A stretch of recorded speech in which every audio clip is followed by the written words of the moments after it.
C'est la rentrée sur BX1 et dans les écoles de la Fédération Wallonie-Bruxelles. Une rentrée avec ses enjeux. Il faut recruter des professeurs. La ministre veut aussi les évaluer autrement qu'on ne le fait jusqu'à présent et les syndicats menacent. Pendant ce temps, les directions, elles, s'arrachent les cheveux. Comment par ailleurs mieux aider nos jeunes à réussir à l'école? Beaucoup de questions pour Versus qui est de retour.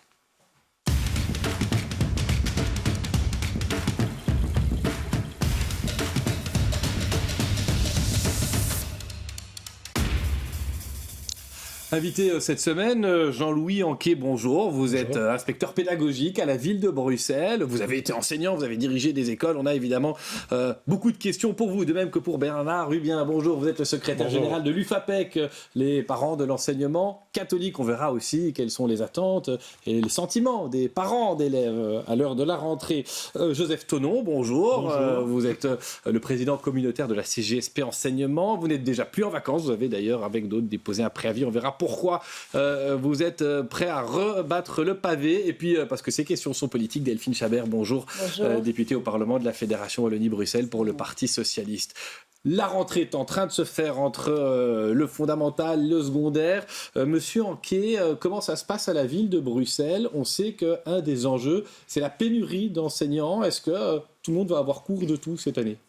Alors écoutez, jusqu'à présent, on avait la chance au niveau de la ville de Bruxelles de connaître le phénomène et les conséquences de la pénurie pendant les années scolaires, au moment des remplacements.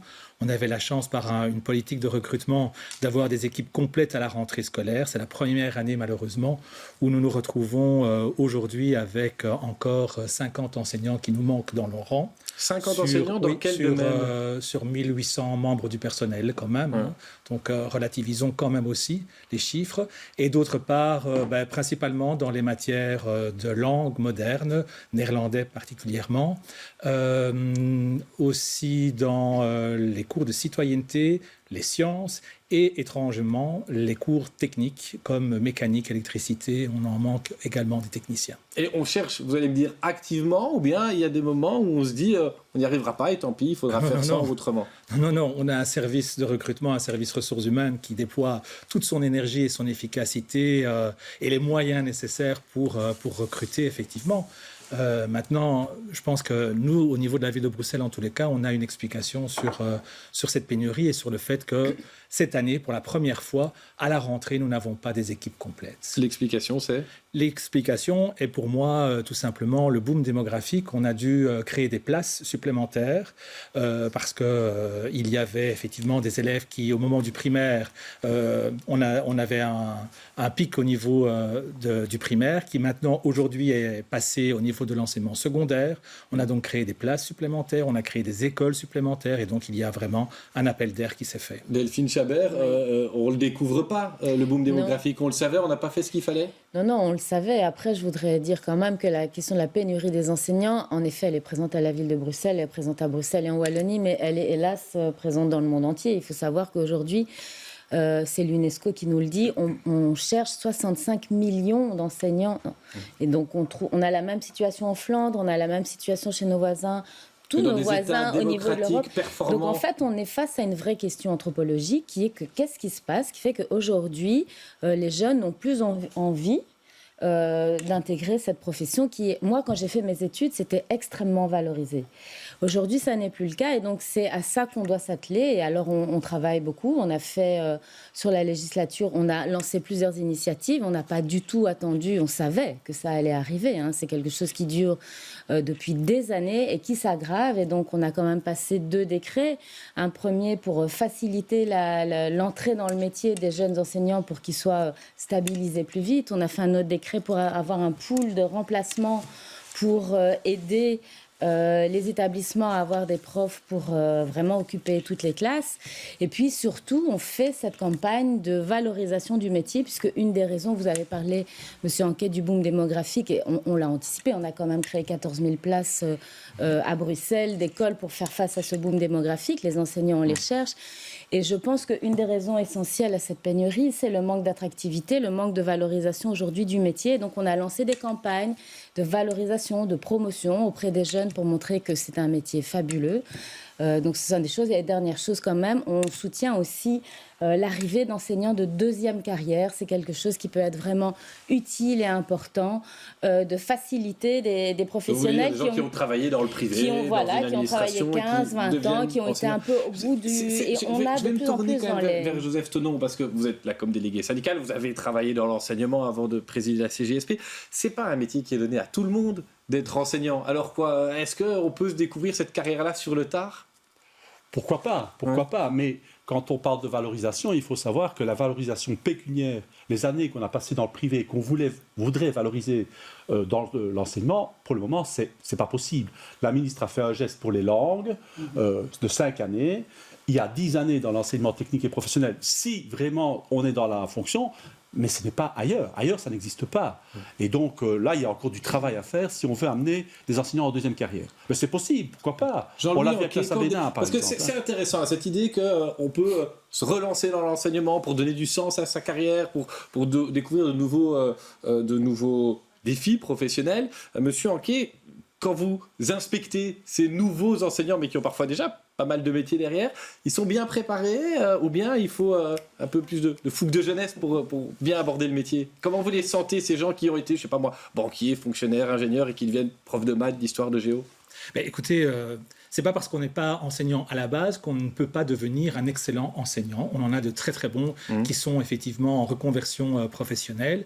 Mais je pense que pour pouvoir réussir cette reconversion professionnelle, certes, il faut une motivation au départ chez la personne, mais il faut aussi un accompagnement du pouvoir organisateur. Et donc nous, on a la chance d'être un gros pouvoir organisateur et donc de donner des moyens aux institutions scolaires pour justement accompagner ces nouveaux enseignants. Et honnêtement, c'est pas forcément donné à tout le monde de bien se plaire, de bien se mouvoir dans un monde comme celui de l'enseignement qui a ses règles, qui a ses codes. Quand je le répète, on a fait carrière dans des secteurs où les règles sont tout à fait différentes. C'est pas forcément évident, on est d'accord là-dessus ?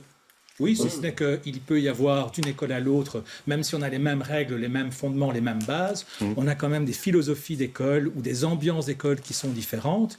Et de nouveau, un gros pouvoir organisateur. Et c'est pour cela que nous, on a un effet un petit peu moins virulent de la pénurie. C'est qu'en tant que gros pouvoir organisateur, quand un enseignant rentre dans notre système, dans notre pouvoir, eh bien, effectivement, s'il ne se plaît pas dans une école, il peut facilement trouver son bonheur dans un autre établissement. Donc il y a une mobilité interne qui, je pense, encourage aussi la stabilité de notre équipe pédagogique. Benjamin Rubien, un mot qui revient souvent d'abord dans la pénurie d'enseignants, mais aussi dans la recherche d'écoles, c'est cette question de l'immersion.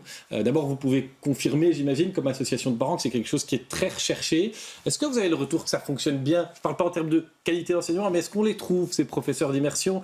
Une directrice avec qui je préparais le débat me disait c'est compliqué, ça ne marche pas bien pour les enseignants néerlandophones parce que les congés sont plus les mêmes que leurs enfants qui sont dans l'enseignement flamand. Vous le ressentiez, vous qui avez une vue large sur tout un réseau ?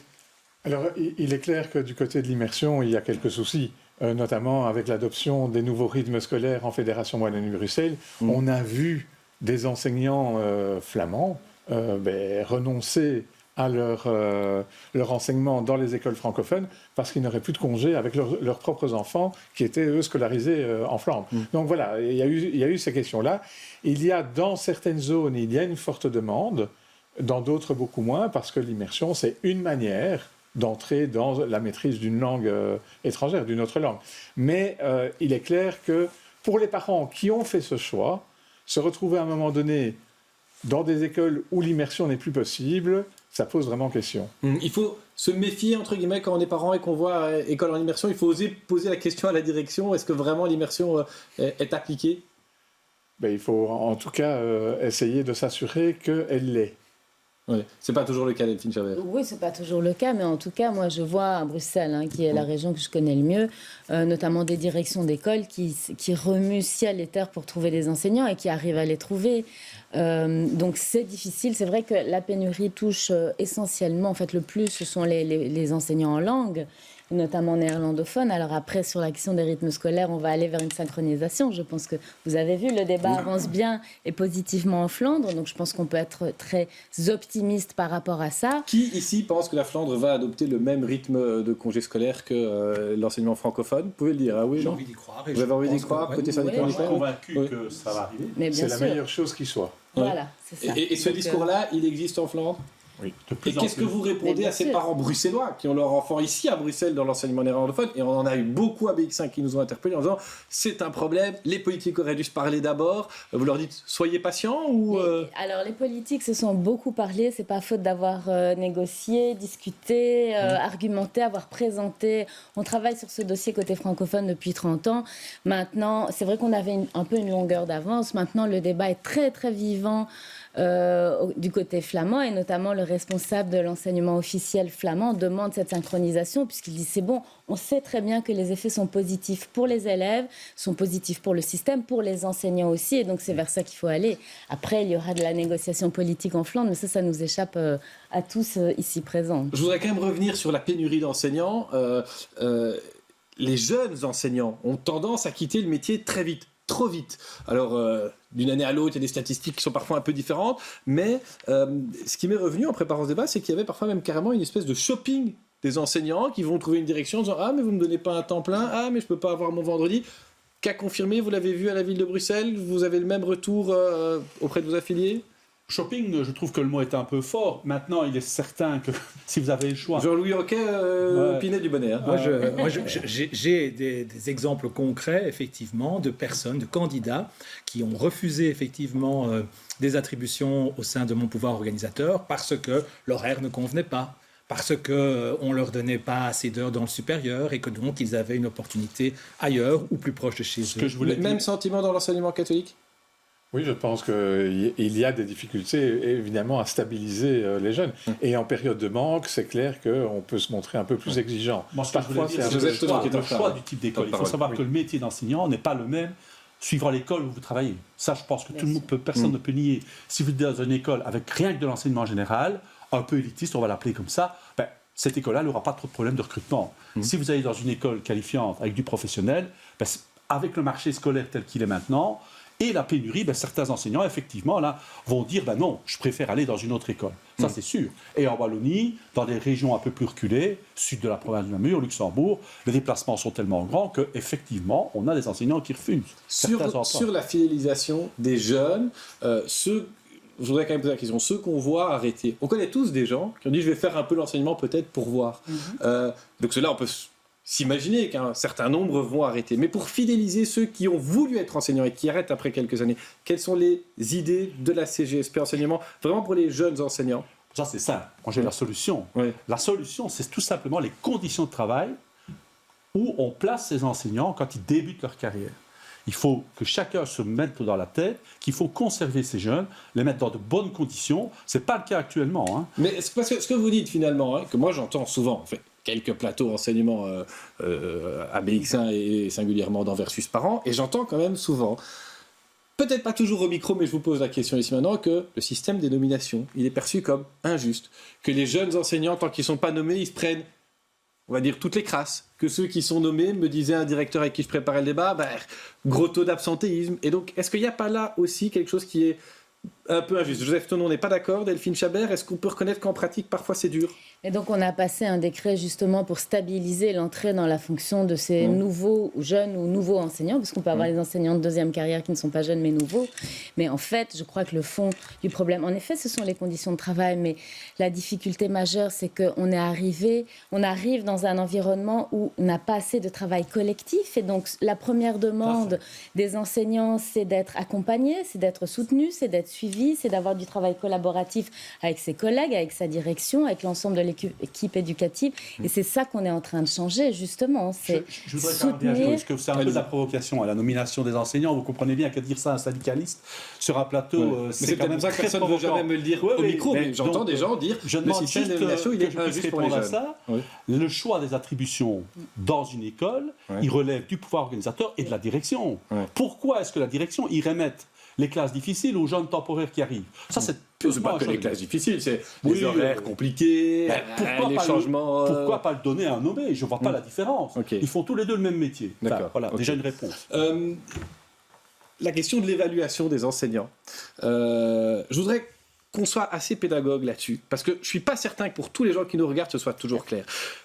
Monsieur Anquet, comment est-ce qu'aujourd'hui, vous qui êtes inspecteur, vous évaluez les enseignants? Comment ça se passe? Et puis après, on verra ce qui va être mis en place, parce que le décret est voté, même si les syndicats n'ont pas renoncé. Mais très brièvement, comment sont aujourd'hui évalués les enseignants? Est-ce qu'ils le sont? Est-ce qu'ils le sont tous? Est-ce qu'ils le sont bien? Alors, aujourd'hui, l'évaluation, elle se passe sur base donc d'un document qui a été établi en concertation syndicale, où l'on évalue à la fois le pan pédagogique, le pan administratif et le pan relationnel. Et donc, c'est le chef d'établissement qui a cette mission d'évaluer son personnel. Il a un droit d'inspection, hein, il a le droit de rentrer dans les classes et donc d'aller suivre un cours et de demander les différentes pièces qui justifient et qui sont le support. Et ça se fait, on évalue tous les enseignants régulièrement? Je demande en tous les cas au niveau de la ville de Bruxelles qu'on évalue tous les nouveaux entrants. Parce qu'effectivement, comme on le disait, c'est important de les accompagner. Et pour moi, une évaluation, ce n'est pas du tout avec l'esprit d'une dimension négative où on va reprocher aux gens un certain nombre de dysfonctionnements ou de manquements. C'est bien, à un moment donné, faire un arrêt sur image, sur une façon de fonctionner et de dire à cette personne, voilà vos qualités, voilà vos défauts, voilà ce que l'on peut mettre en place pour y remédier ensemble. Joseph Thonon, ce système-là, il convient à la CGSP? Ce que vient de dire monsieur, c'est exactement ce qu'on veut. C'est ce que vous voulez? Exactement. Mais lui dit que c'est ce qui se passe.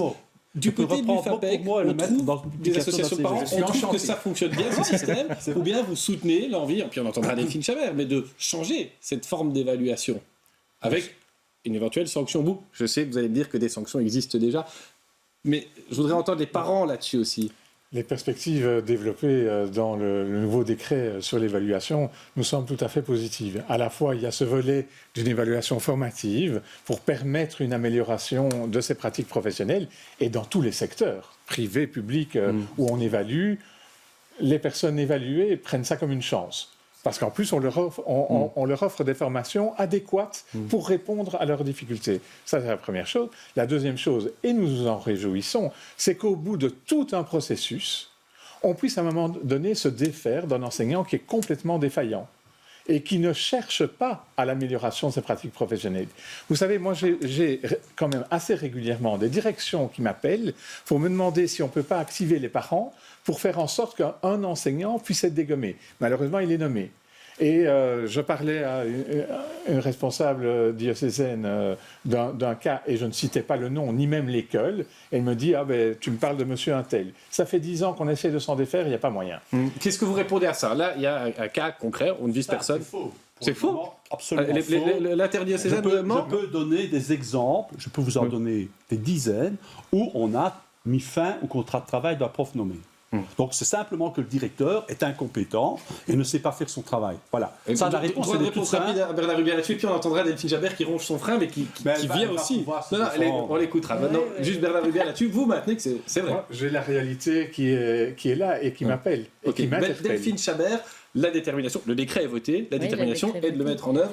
Arrêt syndical ou pas? Mais on va le mettre en œuvre, pourquoi? Parce qu'on en parlait juste avant par rapport à la pénurie, notamment. Les enseignants, et notamment les nouveaux et les jeunes, nous disent qu'on a besoin de davantage de soutien et d'accompagnement pour aller vers une meilleure formation professionnelle. Et l'évaluation dans toute profession est un outil pour se former, pour avancer, pour évoluer. Et les enseignants, comme tous les autres, ont aussi des besoins de formation, de se mettre à jour, etc. Donc, le décret qui a été voté, c'est à 99% organisé, donner un cadre pour renforcer ce soutien, pour qu'il y ait ce rendez-vous annuel obligatoire entre une direction et ses enseignants pour avoir un feedback positif. C'est quelque chose qui est vraiment utile et qui va aider au maintien des enseignants. Oui, ok, oui. Je vous en juste pour dire, j'ai terminé vite. Donc ça, c'est vraiment l'essentiel de ce décret, c'est ça, c'est le soutien et l'accompagnement des enseignants.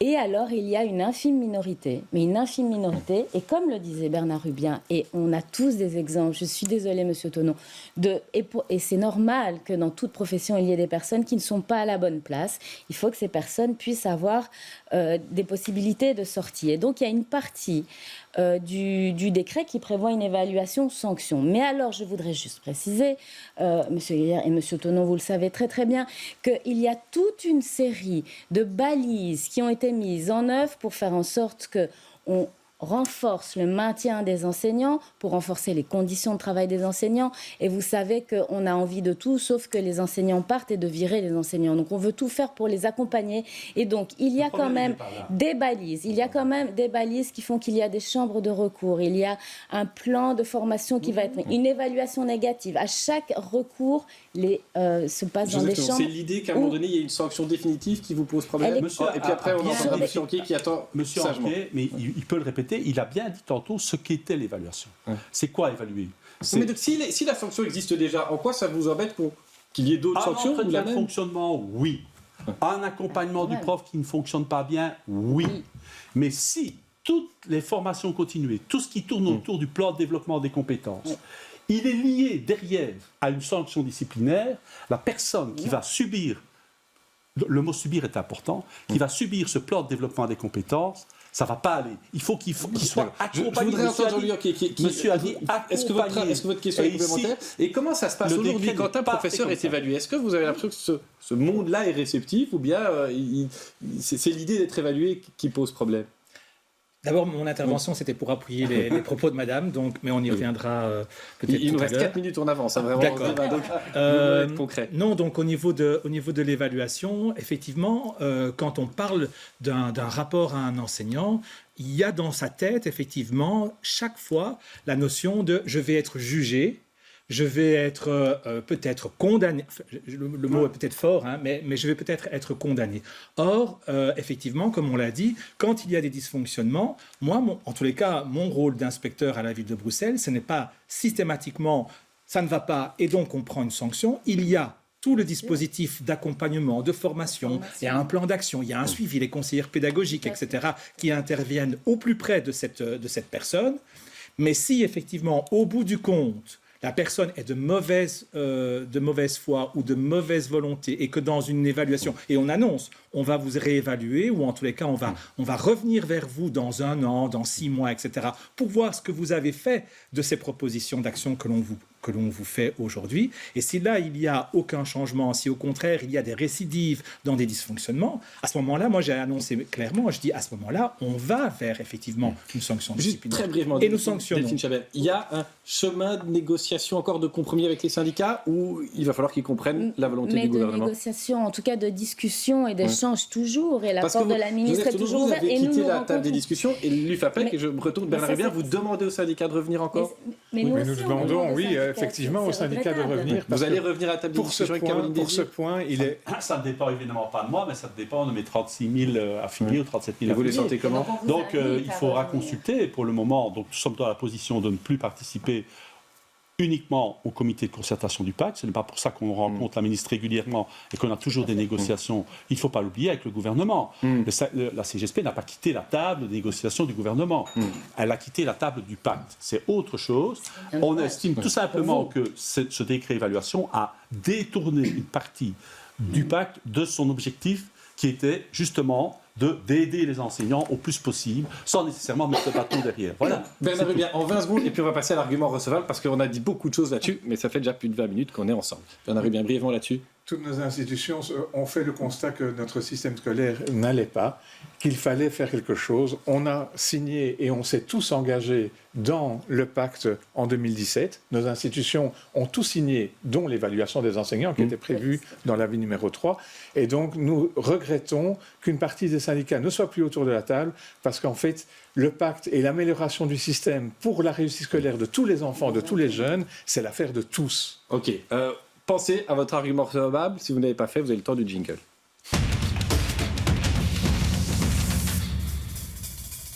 Monsieur Tonneau, est-ce que vous avez entendu un argument recevable chez les parents de l'enseignement catholique ou chez Delphine Chabert?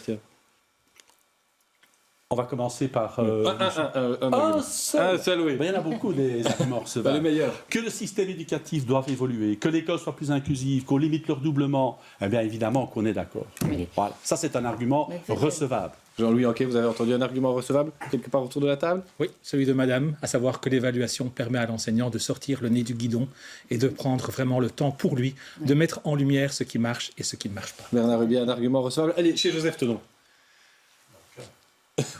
Ce soir, j'en entends peu, mais dans d'autres moments de discussion, on en entend. Non, moi, ce que je pense aussi, je voudrais insister sur ce que Delphine Chabert a dit.